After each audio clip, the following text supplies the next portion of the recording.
Ma kirjutasin raamatu Believe, mis on üks äärmiselt kaasaarv ja südamlik ulmeline seiklusromaan, millesse on veel omakorda põimunud sügavad teadmised ja universaalsed tõed.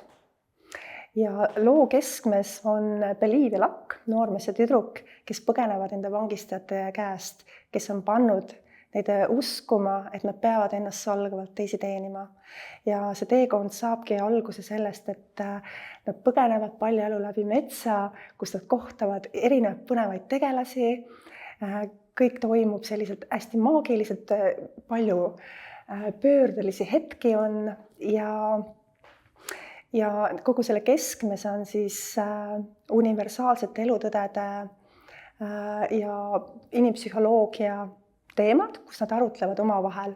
Ehk siis see raamat muutub samaaegselt ka inimese jaoks nagu peegliks. Ehk siis enese avastuse raamatuks. Ja kui nüüd mõelda selle peale, et kellele see raamat sobib, siis see raamat sobib tegelikult absoluutselt kõigile, kes otsivad õnne, elule mõtet, vabadust ja samal ajal ka sellist armast, ilusat seikluslikku romaani. Ja vanuselt ka, et absoluutselt, et sobib nii noortele, vanematele inimestele, meestele, naistele, et kellel aga natukenegi süda on avatud, et siis absoluutselt sobib.